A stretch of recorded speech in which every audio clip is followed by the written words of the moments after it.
Welcome back, ladies and gentlemen, to another edition of the Bush League Huddle Fantasy Football Podcast. We've got an exciting show for you guys today. I am Nak. As always, I'm hosting the show with my co host, Raj. And one of our co hosts actually is vacationing right now in Italy and eating his way through Italy, it seems, as all the food pictures he keeps sending us. So we're super jealous. But Fab, we hope you're having a great time, and we're definitely going to miss you on this one.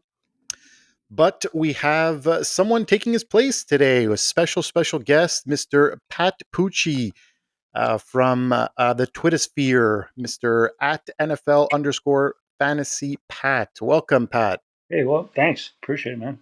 Great to be with you guys. We replaced one Italian with another. Yeah, exactly. We did. Good enough, right? No, great to yeah, there you go, Pat. No, great to have you on, Pat. I really appreciate it. I know we've been going back and forth a lot on Twitter. You've been helping us out, which is very cool. But thanks for taking the time and doing this with us. Yeah, no problem. Thanks for having me. So what are we talking about? Absolutely. So we've been. Sorry. I said, what are we talking about today? Yes. So we started off with our division previews like we did last year. We got into the AFC East last week. And this week, we are going to dive into the best division in football, which is the AFC North. Raj doesn't seem too enthused, but too bad, so sad. I deal with you all the time, Nak. So just adding another Steeler, it's fine by me. You're finally outnumbered. Nak is two Steelers in one. Nak is basically two Steelers in one. So it's basically we have three right now. So it's all good. You need another time, right? Yeah, exactly. Yeah. Well, Fab is a Giants fan, so I'm usually outnumbered 2-1. So it feels good to be on the other side of it it's now. True. So the way this is going to go, we're just going to break down the teams in the AFC North, their quick last year's stats and team stats, news and noteworthy additions from either free agency and the draft. Run through a few position groups like the QBs, running backs, wide receivers, tight ends, and a few kind of players to watch in camp, as well as the training camps roll underway starting next week. And I think actually the Chargers Rookies. and who else is playing the Hall of Fame game? Is Chargers versus? Can't think who that is. Is it not Las Vegas? Is it? Anyways, there's two teams that have already opened camp because they're playing a week early, but I should have done my research on that, but I digress. Chargers and the Texans, no? Texans? No, Lions and Chargers. There we go, Lions and Chargers. So they've already opened up their camps. I think it was today. So right. But without further ado, let's get it started. We'll start off with the Baltimore Ravens, or who Pat and myself refer to as the Dirty Ratbirds. So the Ravens finished 12-5 last year. Very strong regular season. They actually stumbled a little bit out of the gate, and then thanks to the Steelers' collapse, were managed to win the division once again. They did lose in the AFC Championship game to the Chiefs, so Lamar Jackson and co. fall short once again. Quickly, their 2004 stats: passing yards per game, they ranked 7th with 234 yards per game, and first, obviously, in rushing with 193 yards per game, led by big boy Derrick Henry in the backfield. They did have one draft pick that may have fantasy value down the stretch. A 6th-round pick, LaJohntay Wester out of Colorado, played 2 years with Shedeur Sanders and is quite a speedster. So, I mean, right off the bat, you have at the QB position, you have once again Lamar Jackson, and figures to be again a top 3 QB at the position. Pat, I ask you, is that someone that you're going after this year without a doubt? I think I would, definitely. I think he's more of a probably top 2 quarterback, right? I mean, even though I'm a Steelers fan, you got to put that aside when you're drafting for fantasy football, right? So yeah, I like him a lot. He's a star. Not much Yeah. offense either, right? From last year. D Hop, I think, is about it. Yeah, and I'm not sure D Hop really, push moves the needle too much, but another kind of possession receiver to have, which is great. Sure. But yeah, it's really pretty easy at the QB position. I think lock and loaded, top two, top three for sure finish. And then Raj, ask you in terms of running backs, we know that they have big boy Derrick Henry, and then Justice Hill, Keaton Mitchell. I know last year we were both kind of harping that, hey, this is kind of maybe the downfalls of Derrick Henry, but I think we both ate our words. Um, Question one: Are you once again putting a lot of stock in him, or are you going to be putting a lot of stock in him in 2025? And do Justice Hill and Keaton Mitchell have any value whatsoever? Yeah, I have a condo in Derrick Henry Island. I'm back, baby. No, but seriously, he's gonna turn 31 in January, and I looked at some age 31 seasons, and like if you go back to like the Tiki Barber, he had 1,600 yards in his age 31 season with the Giants. Even Curtis Martin had 1,600 yards. So like the Hall of Fame running backs, the guys who have been really good for a long time, just because they're age 31, it doesn't mean it's necessarily a detriment to them falling off. What I've seen is in that research, it's the age 32, right? So, like Tiki Barber, for instance, he actually retired the year after. I mentioned Curtis Martin. He had 735 yards the year after he had 1,600 in that age 31 season. So, once they get to 32, that's when the injuries start to happen. So, I would predict another big year for Derrick Henry based off other examples of what as well, like Ricky Waters, Frank Gore, Marcus, like all those guys, right? Like I think it's the age 32 season that I would be worried about. In terms of Keaton Mitchell and Justice Hill, I think Mitchell showed a lot of promise 2 years ago. Then he tore his ACL. Hill is a really solid player to have kind of in like a flex territory or like during buys because he catches a lot of passes. I think there was one point, there was a stretch where he was catching about like 6-7 passes on a weekly basis.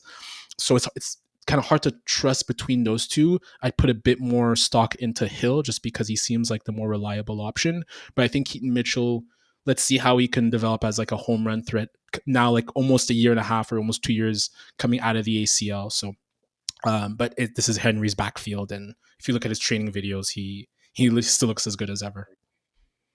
Yeah, this is obviously a no-brainer of his. He's going as right now running back 6 in fantasy. So I think that's pretty much where I see him as well. Anything to add to that, Pat? Yeah, I would say what most of his carries, what they were either leading or tied on what 81% of his carries last year. So I mean, PPR maybe not as much, but I mean they're Yeah. leading again though, right? Unfortunately, Yeah, and that's a great point actually because yes, usually when Derrick Henry's not running the ball, they are behind and they tend to go away from it. And I still think it's a mistake, but right? as a Steelers fan, you love to see it. Yeah, me too. But no, I definitely agree. 81%. How many Raj, Steelers mentions are we gonna Raj, have this buckle in, episode? Raj, strap in, baby. 2-1. I love these odds. See, Um, and in terms of the wide receivers, you've got Zay Flowers coming off a great 2024 season. I was kind of surprised at what kind of production he was actually able to have in that offense because as we said, it runs through Derrick Henry, and then there's even Lamar Jackson's rushes to kind of compete with. But then you have Rashad Bateman, who's like up and down, kind of the speedster on the outside. And yes, they drafted a Deon or not drafted, excuse me. They signed a DeAndre Hopkins to a 1 year deal. Pat, what do you think about that signing? I like it. I like it. I think he's still got some left in the tank, right? I think he's higher than what you say, wide receiver. What was it, 69 or something? 69, yeah. Yeah, I think he's higher than that. What's Bateman? Bateman right now is looking at around wide receiver 61. Yeah, see, I like Hopkins more than Bateman, in my mind. Really? I thought Bateman was actually pretty decent last He year was. in certain situations, more like the deep threat, but it's hard to rely on anyone in that wide. Even Flowers, like to your point, Knack, like I was surprised at how good his numbers were. Like, but in my notes I wrote like is he going to get that 30-year wide receiver breakout that a lot of the wide receivers typically have in the 30-year? But I feel like they spread the ball around too much with Lamar Jackson and that. So it's hard to trust anyone. Like I agree for with me, Flowers is WR26 is closer to WR2, but I personally I'm more comfortable with him as a WR3. I don't know what you think, Pat, but I see him more as a WR3. Totally agree. Totally agree. Yeah. I don't think we know who their number 2 receiver is. You know, Yeah. they don't get a definitive one. I agree with that. Yeah, and then you still have Mark Andrews there. You have Likely there, so I think it's like they kind of play those guys as their wide receiver too in some sense. And like, look, I think Hopkins brings you that name recognition that everyone knows. I think he's going to be 33 this year, so getting up there in age. We did see some flashes last year what he did with Mahomes, so I think he's going to be a very good receiver to have on third down, kind of possession guy Right? for them. Um, but yeah, I don't know. It's like for me, be a toss up between Hopkins and Bateman, but they're rated kind of right neck and neck beside each other. And then takes me to Mark Andrews actually at the tight end position, still solidified as the tight end one, I guess. Raj, you see likely. Well, I mean, because last year was kind of like it was Was. weird, right? Like you got hurt, and likely kind of Yeah. stepped there, or likely did it at the first game, and then everyone blew their wad on likely, and then that kind of turned, And and they're then it was yeah. like, Yeah, you were yeah. there too, Pat. So, like, do you see them again? Where we just mentioned maybe that lack of WR2 or like solid WR2. Like, do you see a likely Andrews split, Raj, or do you kind of still see Andrews getting the majority of the work So or target?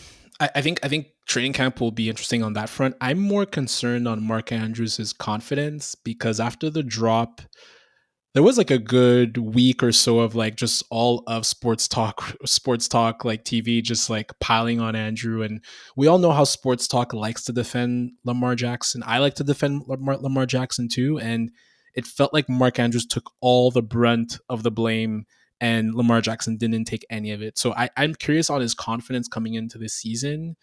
Like he is entering his age, I think 29, 30 season. He did come on afterwards after the initial Isaiah Likely kind of initial surge. But if I look at where he's at in terms of the ranking, tight end 9, I mean, I would rather take. You know how I feel about Jonnu Smith. Knack, like I'd rather take flyers on Jonnu Smith at 12, even with your Steelers. Dallas Goddard like 13th, which is a bit crazy to think of, and even Hunter Henry. Like there's been a lot of talk about Hunter Henry this offseason. So there's guys that I actually think Mark Andrews is quite overrated so far this early before training camp. And then just the last thing I'll say is DeAndre Hopkins being there surely takes away from Andrews because if you think of kind of short intermediate passing, that's where DeAndre Hopkins lives, and I think that's where Mark Andrews makes a lot of his work as well. Yeah, that's a great point actually with Great point. the D Hop. Wow, I didn't think of that, but yeah, that is a great point. What do you think, Pat? Is he rated too high at tight end 9? Yeah, I think he's too high. I don't want either him or Likely. Just let it fall and work out. You know what I mean? I mean, I seen what he had 15 red zone targets last year and turned them into 11 touchdowns. I mean, that's hard to get. You know, come back with that again. I mean, the touchdowns are not easy to replace. That's just my thought. Great stat. No, I definitely agree. And honestly, some of those red zone targets, now that you think about it, are likely going to Hopkins as Yeah, well, right? Big Roger said big that. target. I'm even more away from it. Yeah, I definitely would drop him down for sure a peg or two. And then one guy just to watch in camp, Devontae Walker, wide receiver 131. Rod, you want to tell us a little bit about Devontae? Tez Walker played with Drake May, and there was a lot of hype about him at North Carolina. So he's entering in his second year. I think he was a fourth round draft pick. So just a name to watch, I think, for the look. Like if you look at that wide receiver core, like obviously Flowers is well established, and Bateman is pretty decent as well. But there could be an opportunity for him to shine. I mean, in college, his last year of college at North Carolina, 41 catches, 700 yards, 17 yards per reception on 7 TDs, and he was suspended that year, and so he only played 8 games. So interesting name to watch in camp, I think potentially. Nice. Anything you want to add, Pat? No, not much. That's pretty much nailed it. Fantastic. Well, yeah, they're look, the Ravens are filled with some fantasy production, especially at the quarterback and running back position, with even Zay Flowers mixing in as a potential wide receiver 2 on your team. So that'll do it for the Baltimore Ravens. And I don't think I could wait anymore. So let's just go and go into the Pittsburgh Steelers. Me and Pat's The good floor old is team yours. here. The floor is yours. Right. Yeah, the floor is mine. I know, Roger, you're not going to I'm get just gonna enough. edit. I'm just Yeah, gonna Roger's going to edit all of turn this off my out. camera. Turn off my camera. I don't even know how to do I don't need. So yes, the Pittsburgh Steelers finished second in the AFC North last year with a record of 10-7. They did lose their final 5 games, including the wild card bashing of the Baltimore Ravens. 2024 team stats, in passing yards per game, they had 195, which was ranked 26th. That's been the trend for the last 4 or 5 years. Has not been pretty. And then rushing yards per game, they were at 122, which ranked 12th. Although the efficiency wasn't great. Key fantasy draft picks, you have obviously Caleb Johnson out of Iowa. Seems to be the second. Well, a lot of people are saying he's going to be game one in the third round. A lot of people are saying that they got a lot of great value in that pick. A lot of similarities to what we've mentioned before to Le'Veon Bell. So if that's the case, I will definitely take that. Then you have some key additions in the offseason. Obviously, you have Aaron Rodgers. I'm sorry, Pat. I was going to wear my Aaron Rodgers jersey, but it hasn't it. arrived You yet. have one for real? Oh, I'm definitely getting one. Don't worry. Don't We you know how worry. much you I'll love have Aaron a Rodgers, picture for Pat, from you. your Oh, Twitter. I'm not a big fan, but I'm getting. He's I told you were going to get on board. That first TD on the first Sunday, and you're going to go crazy. I already know way it. better than Russ. I can guarantee that. No There we go. See, now you're speaking my language a little bit. You also had the big trade for DK Metcalf for a second round pick as well. He comes in. George Pickens gets shipped out. And then most recently, they traded Minka Fitzpatrick for Jonnu Smith and Jalen Ramsey.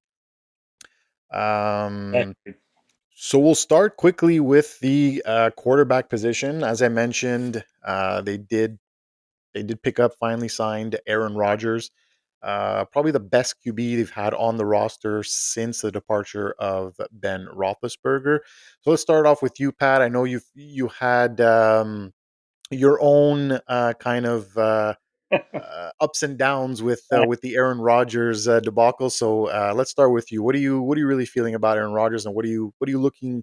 How does he look like in a fantasy standpoint as well? Currently going as QB 32. 32 is too low. I mean, at first I was not a fan. Always drama, you know. I mean, I don't like the. But I mean, this is his second year back from that injury he's had, you know. So I think that's a much better season he's going to have after that. Plus, a better O line, you know. The defense is going to be a lot better. That's going to let him, you know, check down, throw them tight ends a lot more. 2 tight ends now, right? You know, he's coming in to chuck it. He's not handing the ball off all day either. They didn't sign him to just hand off. So I'm leaning towards him. I'm learning to love him. I don't know about maybe a strong like. A strong like. I like that. Do you think he could push for top 20 QB numbers this season? Yeah, why not? He could throw for what did he throw for last year? Like 4,000 yards, I think just under just under. So he could be just over that. I mean, 28 touchdowns, 11 interceptions. you could see 32 touchdowns, right? 4,200 yards, maybe. Not that far fetched. The Jets had a terrible line. You know, he just took the sack how many times? Yeah, and he just came back from Achilles injury, Yeah, 40 years old, so a year removed from that. But I know Rogers eager to speak. Those are some good numbers. Those are like close to his MVP numbers. really that big? Like the 4,200 in his MVP in 2020, 4,200 yards. I mean, he had No, in 2021, 40, 100 yards, 37 TDs. So, but I'm curious how you see the relationship between him and Arthur Smith, because I've been telling Knack in our pod and in our various episodes that I'm not entirely sure of the fit between him and Arthur Smith, because he likes to run his own kind of offense, low amount of motion, more under center, not a lot of play action, which Arthur Smith did a ton of with the Titans. And then I know we'll talk about the wide receivers later, but I just don't see DK Metcalf as his type of fit. He likes tactical route runners. He does. So I'm just curious to see how you think he'll fit with Arthur Smith. I think it would be probably his first series, probably third down. He's going to just check out of a play. He's not going to. First series. Yeah, he's not going to run up the middle 3 times. Not going to happen.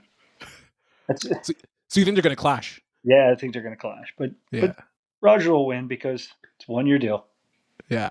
And I think, well, look, there's also a lot of news always came out that, Tomlin didn't give, Russell Wilson or Justin Fields or Kenny Pickett or Trubisky before him. Like, they didn't give him the options to, like, they had to run the plays that were called and didn't give him the chance to audible at the line.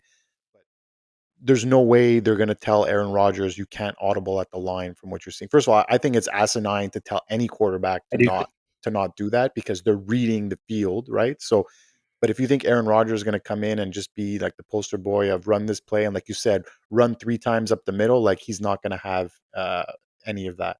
No.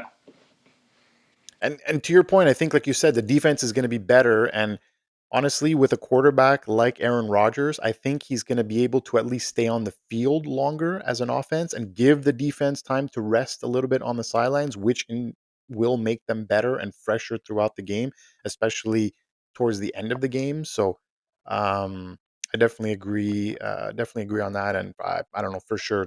QB32 is incredibly low for Aaron Rodgers, especially like your kind of final dance, right? Like, he doesn't want to go out like he did last year. Great point.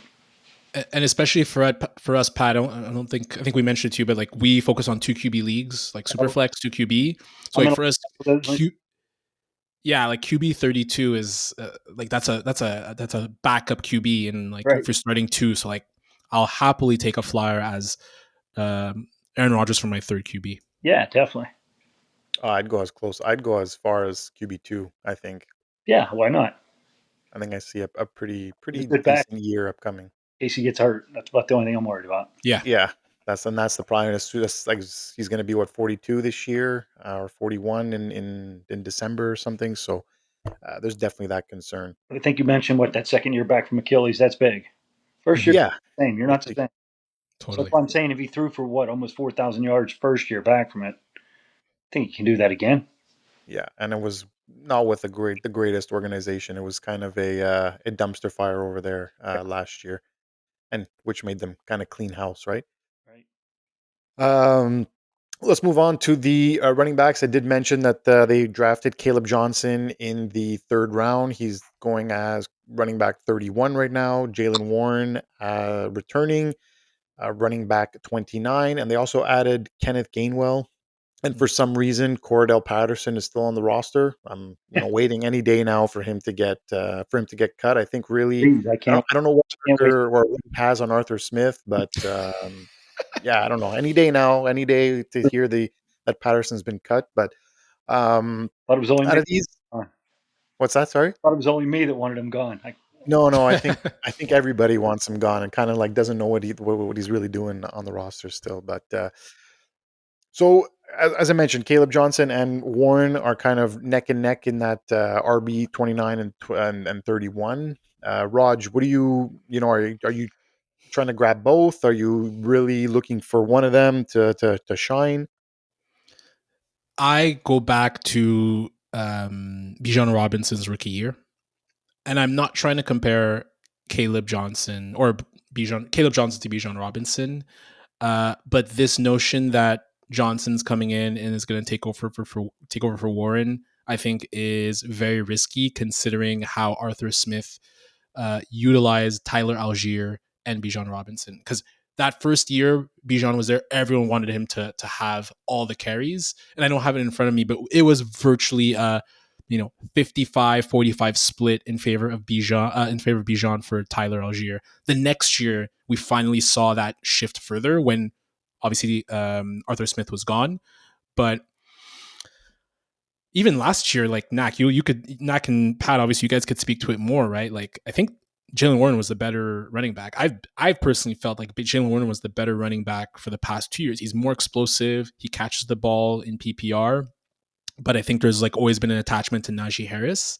So I'd be very, very mindful of putting all my eggs in the Caleb Johnson basket. As much as I love what he looked like in Iowa, that like Matt Forte, Le'Veon Bell, smooth running style. Because Warren's a good player and he could catch passes, and he's been there for 3-4 years now. Yeah, I definitely agree with what you just said. The only rebuttal I think I would have to that is that Najee um, leaves with a void of 300 carries. So Right. yes, Warren was more of an efficient running back, obviously with less opportunities. Definitely, I think his yards per carry was over 5. Um, but do I see him taking on more of a workload? I don't think so. I think he's great in the role that he has. Um, and the Steelers have shown that when they draft running backs, they're willing to, kick, like just run them into the ground type deal, right? Like they will run them and they will run them hard. Harris had 300 carries, uh, 350 I think carries his first season as a rookie. Yes, they didn't have a Jalen Warren on the team, but they tend to really let their running backs fly, especially if he's capable of doing so. I think Pat, you could speak to the Yeah. same thing. I think Johnson's going to get drafted ahead of Jalen Warren though. But Warren's going to lead the team in rushing for at least first 4 or 5 weeks. Then maybe it switches over. Plus pass blocking. He's better at. Yeah, You got to be able to protect Aaron Rodgers. You're not going to be in that on that. That's a great great point. point. That's yeah, very solid. But that's what I figure. Warren is going to start 100%. It's his backfield to lose, but I could definitely see Caleb taking over end of September, Same. beginning of October. Once he starts getting really acclimated to the offense and to the NFL, I could definitely see a shift there. But like Knack, like I don't disagree, Knack, but what do you see as taking over? Like 60-40 split? Is it 55-45? And where he's being like RB31 is flex play. Do you see that like RB31 type ranking staying true up until the season? Which means he's a flex play, which is perfectly fine. It's just I'm pushing back on like any thought of him being a bona fide RB2. No, like bona fide RB2 in his rookie year is going to be tough with Warren there. And then, Yeah, like you said, like I mentioned, they also went to get a Kenneth Gainwell, who's not just there to sit on the bench, right? Like they solid liked his player. style, so he's going to do a lot of pass catching as well. So are they going to do, give them a series each, first and second down, and then bring Gainwell in on third down because he's a very good pass blocker as well. Uh, what are they going to do? What are they going to figure out? But I could definitely see a 60-40 split in Caleb Johnson's favor as the season progresses, only because Warren is better in that limited role. He's Mm. got more of that punch. He's got more of that. And I feel like he fits that role more than the bell cow back. So if I have to see a 60-40 split, I definitely see it in Caleb Johnson's favor. Yeah. Totally. But I think the defense is better this year, so they're going to carry the ball a lot more. Yeah, there's definitely going to be more opportunities, and hopefully that O line gets better, and Yeah. they It's find more holes. last year too that you never played it down, so that'll help. And I also see a lot of dump offs from Aaron Rodgers' way as well, and so PPR could be sneaky good for Oh, yeah. both these guys. We'll move on to the wide receivers. Obviously, we mentioned the big addition of DK Metcalf. They paid him $30 million a year, so he's definitely locked in at that WR1. They let George Pickens go to Dallas.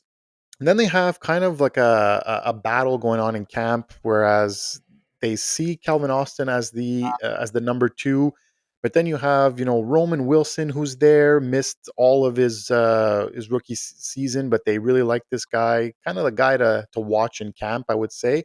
And then they went to get a Robert Woods, kind of I feel like a Steelers player, like bona fide Steelers guy, blocking wide receiver. So I ask you, Pat, what are we looking at here? Apart from DK Metcalf is looking probably in that WR2, WR3 position to start the year at WR24. But then after that, what are we looking at here? What do we have to be excited for? I like Wilson the best. I mean, Calvin Austin would be good. He's a big deep ball getter, but he drops a lot of balls. That'll get Aaron pissed off a little bit. I think to where he gets punishes him a little bit. I guess I don't know. Well, that's a great point because that's a big factor in Aaron Rodgers' receivers is he's got to trust you. If he doesn't trust you, he's not throwing you the ball, Yeah, whether you're like open or not. kept dropping him. That's it. So that's why I think Wilson might pull hit him right away. Well, right now they're Calvin Austin is at wide receiver 95 and Roman Wilson at 96. So obviously, from what you're saying, is you'll take more of a flyer on Wilson rather than Calvin Austin. Yeah, but I don't mind Austin if he can catch some balls this year, get on the jugs machine or whatever. I don't know. He just got to hold on to more balls. Yeah. Right players. Raj, anything to add? I think Roman Wilson will play the Jackson Smith and Jigba role next to DK Metcalf. More slot player, a bit more cerebral of a route runner. His last year at Michigan, he only caught 48 balls, but he had 12 TDs. And they ran the ball like crazy in that last Michigan season. That was the national championship year with JJ McCarthy, Yeah. and he only caught 800 yards. So he's a good player, and again, I think he'll fit in a lot in the slot. So I see him as the guy to really own. And again, third round, like decent amount of draft capital. So I see him as the guy to own, similar to like a Randall Cobb type situation for Aaron Rodgers. I just want to, yeah, go ahead, Pat. I like that comparison. Good comparison. Yeah, yeah, I mean, like, Rogers has always had that slot receiver. Whether it's like the Donald Driver or Randall Cobb. Jennings was a little bit of that too. He's more of a bit of a slot and deep guy as well. So I think he's going to rely on him a lot, and that's where I go back to just fit of DK Metcalf. If you look at Metcalf's stats, like he hasn't really had a WR one season since 2020 where he caught 83 passes, 1,300 yards, and 10 TDs. He's had some decent seasons, but lately he's been in a regression. He hasn't caught 90 passes since 2022, and he's been at 66 catches since 2023 and 2024. So I'm just curious about the fit. He drops a lot of passes as well. Pat, you're talking about the jugs machine, and just not as refined of a route runner. So if I think of like, Rodgers loves the back shoulder passes, the fades, the in breakers, the precise in breakers, the precise routes. That is not DK Metcalf's game at all. So I'm really, really curious to see how that fit will go. And maybe that's why they worked out together a lot during the offseason. Maybe. The only thing that worries me in terms of like a wide receiver 2 for fantasy purposes on the Steelers is that they play a lot of 12 and 13 personnel. So they're going to have 2 and 3 tight ends on the field a lot. And that kind of leads me to my next segment here on the tight ends. They did go acquire a Jonnu Smith, who has obviously history with Arthur Smith. Then you have Pat Fryermuth, who's probably going to be in line for a very good season with Aaron Rodgers. We know how he likes his tight ends. And Yeah. then you have Darnell Washington also kind of there in the mix, blocking and can kind of catch passes. I'm assuming he's going to be a red zone target for Aaron Rodgers, so I could see him vulturing touchdowns away from Smith and Fryermuth. So, what do you think, Pat? What is the tight end like? Is this something to be excited about? Are you drafting one? Are you drafting? Yeah, I You don't know, know. Like one of them could step up, be the two receiver on the team. Why not? I mean, I like John a lot. He's not much of a blocking tight end. He's more receiving, right? So, you know, he had what 800 yards last year or something like that. he had his best year, 800 yards, 91 catches, I believe, and Yeah. eight touchdowns, Yeah. if Yeah, memory serves me right. and he's in a contract year. I love those contract year players. Good Yeah, point. you gotta love it. And they gave him obviously a raise from his 4 million he was expected to make. He's Yeah, scheduled to make 12 this year. So, and he's been singing the praises, right? Though, where it went to the best fit and best organization and this and that. So he's saying the right things. But I'm just I'm curious to see what it looks like fantasy wise. Like everyone kind of thinks, okay, Pat Fryermuth, that's gonna be the guy to own. But I feel like on a week to week basis, there's going to be a lot of vulturing from each of them, and it's going to be kind of like a headache of which one to start. Mm. What do you think, Raj? That's a good point with Janu and how they use him, because he could be a slot player too, basically, or he could play out wide as well.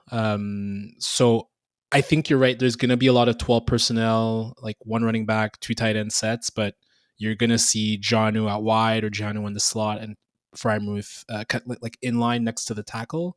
Um, he had a good year last year. Can he repeat it without Mike McDaniel? That'll be the question to ask. Because last year he benefited from Tyreek being injured, Waddle Tyreek as being a well. bit hobbled, Waddle as well. Good point. I don't know if I think Achan was injured for a bit too. I may be Well, wrong, Tua was also injured, but and I Tua mean, was injured too. So he's gonna have more mouths around him that need to be fed. So it'll be interesting to see if he could repeat that success. yeah, no, I definitely don't see a season happening like he had last year. I think it's almost impossible for that to happen unless like a Fryermuth gets hurt and Mm, they lose another receiver even potentially. So yeah. definitely agree that it's gonna be tough. So I think they're Jonnu Smith right now, tight end 12, and then Fryermuth 22. So it's gonna be kind of I don't know. I feel like they should have been flip flopped, but I think it's gonna change a lot. Training camp is gonna be a good eye opening for Big. to see where that switch goes. So that'll do it for the Pittsburgh Steelers. We'll move along to the Cincinnati Bengals, who are finished the year 9-8. Started 0-2 for the I want to say it was the fourth year in a row. Actually, we're 1-4 at one point as well. Right. Um, Came back towards the end of the season to try to make a quick run to make the playoffs. Fell obviously slightly short. Their passing yards per game ranked first in the league with 273 yards per game, and but their rushing offense was 30th with 93 rushing yards per game. So not many key additions on the defensive front, which was kind of strange. So they did draft a running back by the name of Taj Brooks out of Texas Tech to come in and maybe be a change of pace with Chase Brown, and they did pay both of their wide receivers. So I don't know. Maybe they're expecting Chase or Higgins to pull a Travis Hunter and play a little bit on defense as well. Anything is possible. But we'll start off with the obvious choice, QB. Obviously, Joe Burrow. I think he's coming in with some fire and potentially going to have to put up some rock solid numbers again if this team has any chance of succeeding, especially with the defense. Pat, he's at QB 5 right now. Are you comfortable with QB 5? Would you put him higher, lower? Yeah, QB 5 is about a good spot. I like them a lot. I mean, they're gonna be throwing a lot. That defense is bad. Got worse, I think. You know. Yeah, and they still don't have Hendrick signed. Yeah. Raj? Yeah, he's QB3 for me. Like Allen and Jackson are locked in, but I'd have him above Daniels. I'd have him above Hurts. Yeah, me too. I'm such a fan of Burrow, and like the thing with Burrow, he's just fun to own too. I feel like if you own him in fantasy, like you just know it's gonna be high scoring. He has Chase as well. The defense will if it suffers a bit, they're gonna have to come back like they did last year. Although I think they'll be a bit better. They hired the defensive coordinator from Notre Dame last year, and they were, I think, one of the best defenses in the nation. So it should, in theory, be better. But I love Burrow at 3. I mean, you got to have the players at a certain point too, right? Yes. And on that note, on Burrow, and they're going to be throwing a lot. What better QB to have in a garbage time situation than a Joe Burrow, right? That who's probably going to score that extra touchdown at the end of the fourth quarter, when even if it means nothing, right? So yeah, I think there's not really too much to add. Again, kind of like the Ravens, very locked in, high end QB that's going to give you produce, solid upper 300s, close to 400 fantasy points this year. So definitely lock and loaded as a top 5. And then this is where it gets kind of one to watch. I would say is the obviously Chase Brown going as running back 9, and then the guy we just mentioned, Taj Brooks, running back 82. I'm curious to see how the dynamic works. I know we've mentioned it a few times, Raj, how we don't feel that Chase Brown is that workhorse kind of back. He did suffer some injuries last year as well, if memory serves me right. So, what do you see with this kind of backfield, Raj? Are you buying RB9 or do you have a little pushback there? It's he gives me some Austin Eckler vibes, and I don't say that in a bad way. Like if you look at his stats last year, 220 carries, 990 yards, 54 catches, and 360 yards.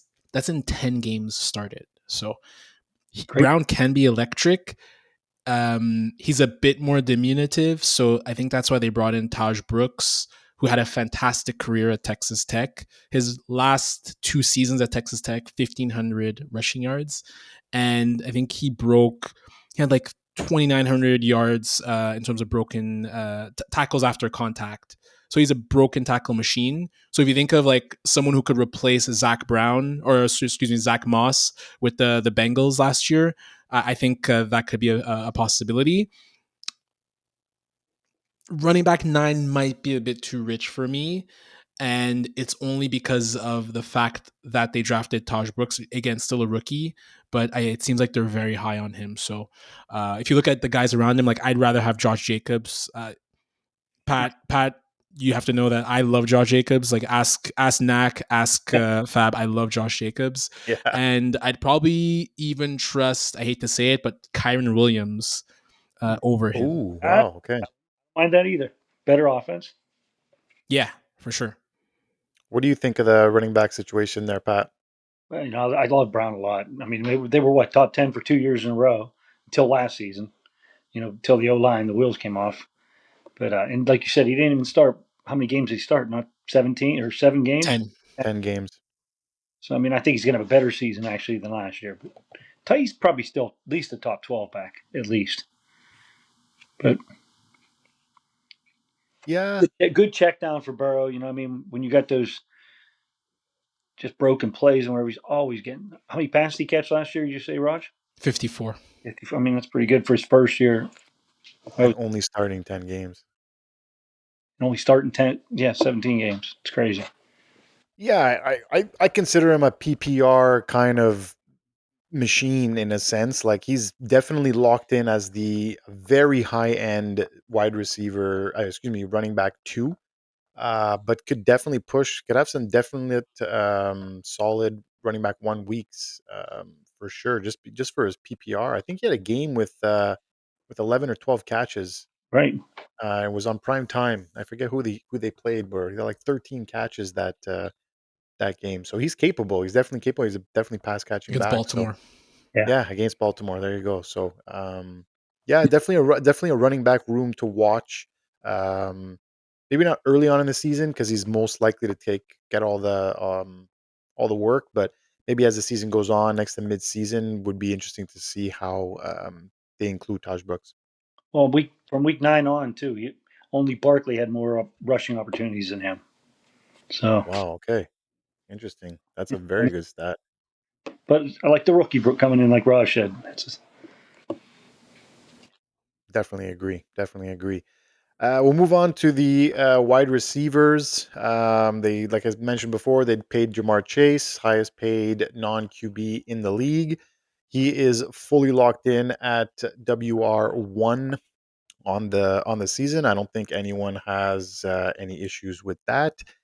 Then you have T Higgins, who they also paid. He was going as high as wide receiver 10, I believe I was seeing him, but we have him here as wide receiver 15. Then they have Andres Yosivas, wide receiver 78, and Jermaine Burton at wide receiver 131. So apart from obviously Chase Raj, who I'm pretty sure everyone has him first on their boards, kind of interchanging with maybe a Jefferson, but you can't really go wrong. But T Higgins is the one that we've spoken about and kind of the one we're looking at. Like, are you good at wide receiver 15 with T Higgins, or are you looking kind of like what do you see from this wide receiver room? Can't trust T. Higgins. And we talked about T. Higgins in our Do Not Draft episode, and he's never finished higher than WR17.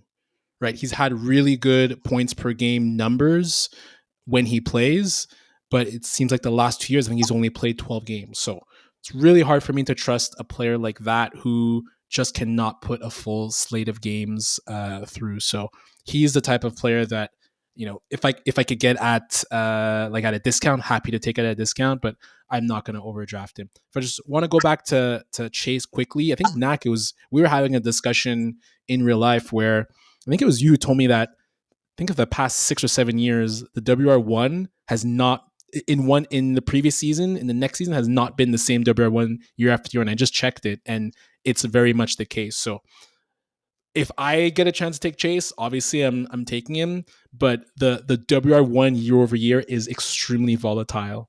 It's a great point. It's super hard to replicate. Like you remember Cooper Cup a few years Yeah. back. Like he went nuts. There was CD Lamb 2 years ago that went bonkers. There was Justin Jefferson the year before that who went bonkers. And it's so hard to replicate year after year. And again, Just if he misses one game, with the way all these wide yeah, receivers bunch together, right?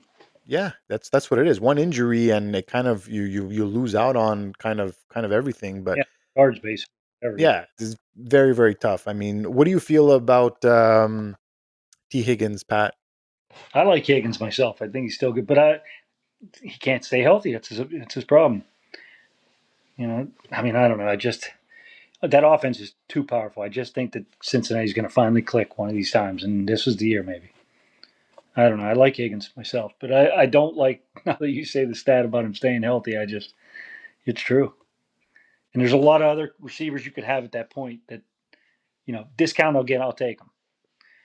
But like I had a question with him or Garrett Wilson. I mean, that's a really close one. I'm taking him, but just because I don't like Fields as much. I don't think he throws enough. But now you talk about that injury and he can't stay healthy, and that's a big factor too. That kind of changes my mind a little bit. I That's a just great look point. at also like Wilson is the WR1 on his team, whereas Higgins is the WR2.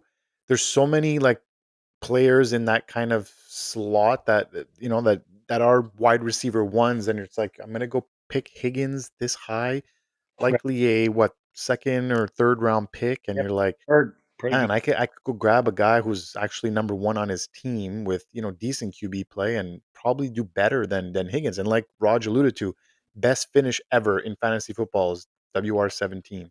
So what's going to change now? Plus injury prone. I don't know. Yeah, that changed my opinion a lot when Raj said that. We talked about Tyreek Hill in the AFC East episode last week. Hill's going, or he's ranked at WR17. He's 2 spots below T. Higgins. I am 100% taking Tyreek Hill over T. Over T Higgins if Higgins. I Yeah, have an there's no doubt opportunity. about that. No, for No sure. question. And Pat, you were saying Garrett Wilson. I actually think Garrett Wilson's gonna have a really big year. Like he got the contract, and if you look at what he did last year, it was pretty impressive considering hobbled or like coming out of injury. Mhm. Aaron Rodgers, they didn't have great chemistry. I think I still think he's a more talented player than Higgins, and he's been healthy his entire career. So I um, don't think Fields. I like Fields myself. I wanted him to stay in Pittsburgh, but I yeah, yeah. with Rogers. We remember. We remember. Oh, I was so mad about that one. Now we have the GOAT. Now we get the goat. Can't wait to hear Rogers jersey. What next week? Oh, I will show you. I will be tweeting that out and I will definitely tag you in that You one. That's bought one, for Mac? sure. No, well, look, I guess we're digressing a little bit, but with my father's season ticket package, he's allowed a perk every year. And the perk he chose this year is, I think it's 20 or 30% off at the team store. Nice. So he's going week 2, so he'll pick one up there at a discount. Hopefully he finds one because they're all kind of sold out everywhere. Fanatics, NFL.com, they're all sold out right now. So, Oh, but I'll wow. have one. I'll get one. I definitely will get one. I Definitely. promise you. I promise you that. Get Quickly, I'll just touch upon the tight end position for the Bengals. Mike Gesicki, for me, not really a page mover right now. Tight end 20. Yeah, I don't know. I think with the ball distribution around, I don't think we have to take too much time on Mike Gesicki unless anyone has kind of something to add on him or any type of value he brings, that maybe as a if you want a second tight end on your roster. Yeah, maybe, but yeah. So he's all right. I mean, he's not bad. He might be their number 3 receiver. Might be. Yeah. Yeah, and even Not, at that, like, not if Higgins goes down, like you're talking, then that changes things. yeah, I think Chase Brown probably caught more balls than Mike Gesicki did last year, right? So very tough to feed him as Well, well. well, Yoshivas was pretty good in relief of Higgins, Yes, he was. or I, even when Higgins was playing, like he had a few 2 touchdown games. He finished with 6 touchdowns. So, um, yeah, Gasicki he did have 65 receptions, so not bad. It's just he Oh, doesn't really okay. get into the end zone and really unreliable in my opinion. I think Pat said it perfectly. He's just all right yeah, as a Yeah, week fantasy to week, option. hard to trust for sure. Yeah, yeah, For sure. bye-week fill-in or something, right? exactly. So that'll wrap up the Cincinnati Bengals, and now we will go to the cellar dweller Browns. 3-14 a year ago. It seems this is just the laughing stock of the league, the gift that keeps on giving to everyone that enjoys a quick laugh at at NFL teams. I don't know what's going on with them, and I don't care who they ever get on their team. Until I see it, I will never, ever, ever believe it. I think it's gotten to that point. So as I mentioned, 3-14 last year. They ranked 22nd in pass yards per game with 206. Their rushing yards per game were ranked 30th with 95 yards per game. So that's pretty putrid. And they went on to have a pretty roller coaster of a draft, kind of a weird one. They did take Quinshon Judkins in the second round, who's now facing battery charges, which is not a great look. He's not signed yet, which is about 98% of the second round picks who are still not signed because they want, after that, I don't know who the player was that got the guaranteed contract, but now they obviously all want guaranteed contracts. But not looking good for their second round pick, who's, like I said, yet to sign his contract. But they did pick up Dylan Sampson, who we loved in our running back show in the fourth round out of Tennessee. So that could be someone who we might take a look at a camp that might move up with Judkins, maybe suspension looming or even flat out released. Then they drafted Dylan Gabriel out of Oregon in the third round, and to everyone's surprise, took another quarterback in Shadur Sanders out of Colorado after already signing Joe Flacco and trading for Kenny Pickett. So I'm going to dive right into this because this could be a long discussion. Kind of not similar to the top 3 in this division with their QB position pretty much solidified. What is going on in that QB room? Pat, I want to get your 2 cents here. Like, who's starting, who's getting cut or traded? What are they doing with 4 quarterbacks and with Deshaun Watson still kind of there for next year? Yeah, right. Well, Deshaun, I think the NFL rumors said he could play by what, October or November, I think, but I don't think he plays one down. No, And I think Flacco starts. I think personally, I think Kenny Pickett gets cut or released or traded. That's my thought. You didn't bring 2 rookies in to give Kenny a shot. I don't know. They only would they trade a 5th round for him or something? they traded a fifth round and Dorian Thompson Robinson, Yeah. Okay. right? Is that his name? Yeah, DTR. DTR. They traded him to the Eagles for, I think it was that's it, a fifth round and DTR for Kenny Pickett. I mean, that's the Browns, though. Knowing them, they'll start Kenny Pickett. That'd be the one I'd let go myself. Raj, what do you make of this QB room? For anyone to have fantasy relevance, it has to be either Flacco or Shador. Fully agree with Pat. Pickett should be cut.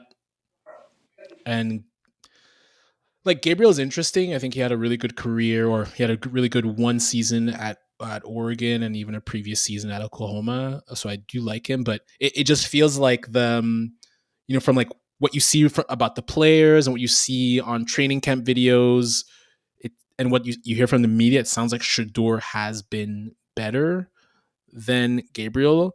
So I think it starts with Flacco. I think you kind of don't have a choice to start it with Flacco, and then I think it's Shador after for any fantasy relevance for these guys. Totally agree with that.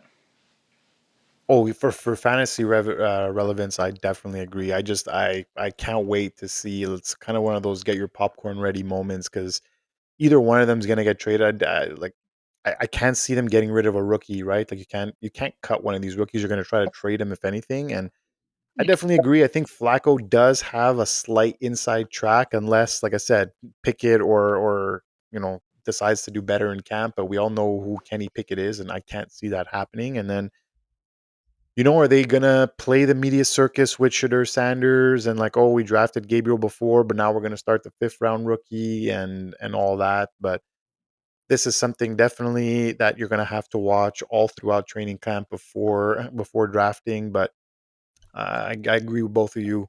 For any type of fantasy relevance, I think we need Joe Flacco to start. But they're only favored in what, one game, I think, this year. Pretty sure Well, it's I mean, like Tennessee I or I I wouldn't see them favored. I'm shocked that they're actually favored in one something. game this year. Well, they're home against Tennessee. That's the one game. So maybe, Okay, maybe we'll maybe. see. We'll see. I will move along to the running back. So as I mentioned, they did draft Quentin Judkins in the second round. Was likely going to play a huge role in this offense. Then they still have Jerome Ford, who's a running back 57, and they also drafted Dylan Sampson at running back 61. So definitely that I think he's going to be the one to kind of watch in camp. And I mean, Ford hasn't been, you know, he had the chance last year and he really wasn't dominant, didn't really solidify himself. That even Chubb came back and they kind of wanted to give him more opportunities because Ford really wasn't doing it. So I ask you, Raj, Sampson, do you see him flying up draft boards if and when Judkins gets suspended or released? Yes. Great last year at Tennessee, 258 carries, 1,500 yards, 22 touchdowns. Extremely electric. And he didn't really show the bones for it, only had 20 receptions, but he looks like a good PPR player as well. So I think fantasy managers are going to pounce on him as a flyer. The Judkins stuff though, it doesn't look good, especially since he hasn't been signed yet. And I think there's been some video and some leakage as well in terms of the situation. Like obviously we don't want to get into that, but like that's never a good sign. And then like you mentioned with Ford, just very average player, like just a guy you just want to have on your bench if at all, right? So it's almost, you could almost say their QB situation is better than the running back situation right now. Like it's like I was looking at it and like, you know what? I think I'd rather have you tell me take Flacco or take one of those, three Yeah. running backs. I think I'd rather still take Flacco. Well, Raj, how's Dylan on at pass blocking? Because I know you seem to be the gem here at rookies. Yeah, pass blocking. I think is always with rookies is always an issue, and he played at Tennessee too, which Jalen Wright, who was drafted by the Dolphins, Yeah. so they went back to back years. So I think they both kind of had the same issue with pass blocking. Well, I don't know Um, college like you do. That's why I was taking your advice on this. yeah, yeah, no, but like if I recall correctly, the Browns have a decent offensive line, Yeah, yeah. but I'm stumped. I'm stumped with this running back room. Honestly, it's this overall roster. Right. To Me be too. I honest, had Ford last year, and he was just like, oh man. I thought with Chubb it was being, rough. yeah, I thought, man, with Chubb being so hurt, he's gonna have a great year, and it was rough, like you said. Yeah. Yeah, it was a bummer. I think I had a back to back pick and I took Ford and then Chubb, like just to have them both in case, whatever happened. And that obviously didn't come back. Same That here. they came back that definitely came back and bit me in the behind. I think like yeah, it's good point with the pass blocking because like if you can't pass block, you're not getting on the field, right? And especially if you have to pass block for a 40-year-old quarterback, gonna be tough sledding. So again, it's gonna be one of those things where we said we have to watch the QBs in training camp. I think it's gonna be the same thing for the running backs. We got to see what happens with Judkins as well. The Browns are a team that allows extracurricular activities to be okay, and so maybe That's if the best way to put it.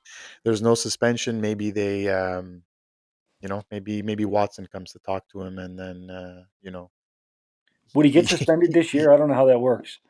Or would he have to go to he court? has to go through. It has to go through court, Legal. and he has to have a case, and there's got to be like he's got to be sentenced or whatever before Okay. there's any punishment. So I guess he theoretically could play unless the league steps in and decides to suspend Sure. him before. But definitely something to take a look at. We'll quickly go When, into well, the when it's come to domestic violence, as soon as there's evidence, right? Like we saw it with Kareem Hunt, we saw it with like Ray Rice. As soon as there's right. like They're kind pretty of like, quick. They're pretty quick they're, pull Great trigger point of that. on that. So yeah, I would probably I'd be shocked if there wasn't some type of suspension coming. Easily 4 games, if not 6. yeah. Same And here. then the wide receivers, you had Jerry Jeudy, who had a career season last year. Cedric Tillman, who was also pretty decent, and they added Deontay Johnson, who's not a lock to make the team. I think his contract was 1 year at the minimum and no guaranteed money, if I Yeah, remember right. correctly. Um, I mean, Pat, out of all this is obviously Jerry Jeudy, but after that, are you really? Is it kind of like a dart throw? Are you really kicking Yeah. the tires with a Tillman or a Johnson? No, it's pretty much a dart throw, like you said. And even Judy, what if Pickett gets in there? I mean, with Flacco's in there, he's going to be good. Pickett gets in there, forget it. You get Sanders, okay, or Gabriel. But man, you don't want nothing to do with him if Pickett's in there. I'm not happy about any of them, really. Yeah. Yeah, he easily go down the peg as soon as if Pickett does take the reins. But I know Raj, you were a big admirer of Judy. What do you can he outperform wide receiver 28? Yeah, so that's the thing I wrote in my notes, like how repeatable is the 90 catch, 1,200-yard season? And if you took out the monster game against Denver, like he had 9 catches for 235 yards, right? So that still becomes a good season, but he's not at 1,000 yards at that point. So the thing with Judy was, so Jameis Winston took over week 6, and if you look at when Judy started kind of breaking out, it was in week 10. So Jameis was a huge reason for why Judy looked good. But even when even when Jameis was inactive the last 3 games, Judy still had games of 11 catches, 108 yards, 12 catches, 94 yards, and 6 catches for 63 yards. So I heavily think a guy who chucks it, was willing to throw it in deep or intermediate, like a Flacco or like a Sanders, Sanders did that in college a ton. Judy, I think, could still make up that type of ranking. But if it's Gabriel or like weak arm guys like Gabriel or I don't know how Kenny Pickett is in the league. Me neither. Like, I'm sorry, I don't mean to go through a tangent here, but I don't like he wears 2 gloves and he has small Kenny Two hands. Gloves. Like, Kenny Pickett. so Pickett is a non-factor and makes Judy undraftable. So they're gonna have to figure out that situation really quick, depending on when people draft. Because if it's undecided and people are drafting, don't take Judy. If it's Flacco or it's Sanders, I think you could get Judy at a discount, and I like him at a discount, I love him. concerning what he did at the second half. Same here. And Pickett won't stay in long. So you might have a couple bad weeks if you have him. Yeah, look, guys, once again, it's one of those things where we have to see where camp goes in order to decide where we're taking these guys. It's definitely gonna hamper our decisions for sure. And then that takes us to obviously David Njoku, tight end 8 right now.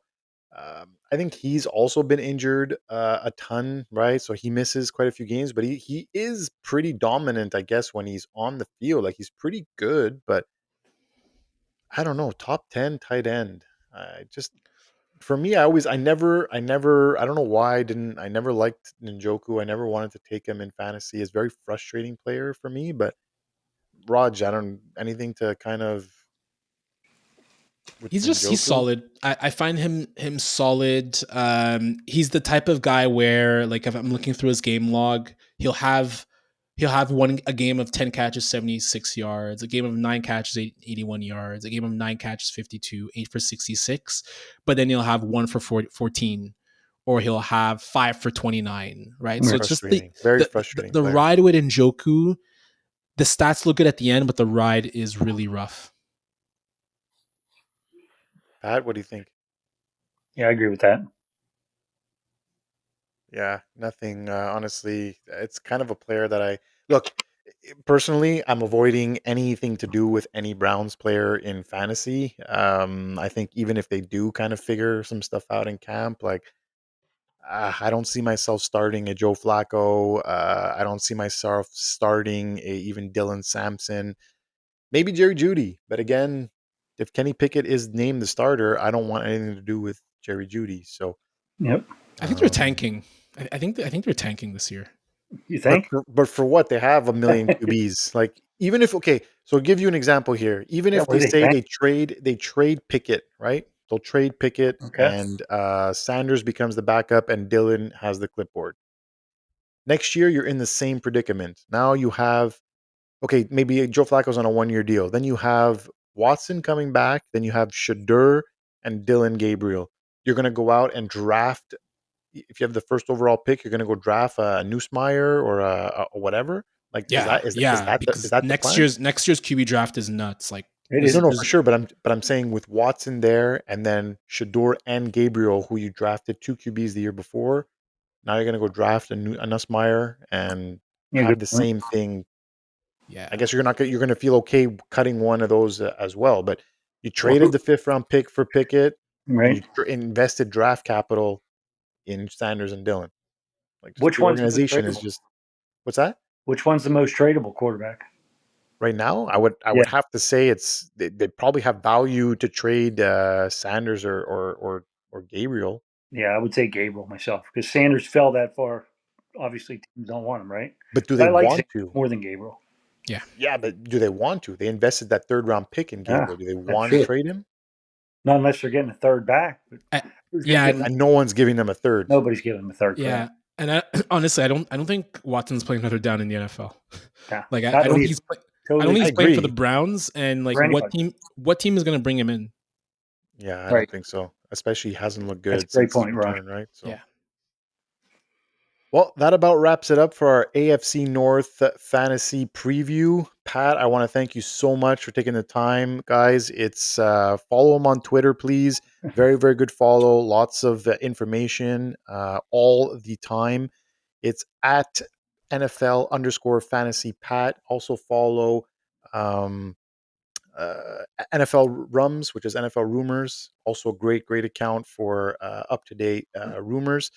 He has a show a few times a week. Make sure you tune into that. Had Brian McFadden actually on his show last week. So super cool. Has great guests. So again, Pat, thank you so much. Well, thanks for having me. I had a fun time, guys. it was awesome. Thank you, Absolutely. Pat. And Yeah. above all, obviously, don't forget to follow us on all the social media platforms TikTok, Instagram, Twitter. We're also on YouTube, Spotify, anywhere you get your podcasts. So tune in next week. We will be doing NFC the East. NFC East next week. So big, big fantasy division. So you definitely don't want to miss that. It's my turn. Um, my turn. Can't wait to Yes, tune in for this one. Yeah, See what yeah, Raj got. oh Raj will man, be smiling we the whole just I time. just gotta yeah. we just gotta be thankful Fab is not here for the Giants episode. That's a win in our books. But Fab, we miss you. So on behalf of myself, Raj, and our wonderful guest Pat, thank you so much, and we'll see you guys next week. All right, man. Thanks for having me. Yes, another one, Pat. That was amazing, man. Thank you.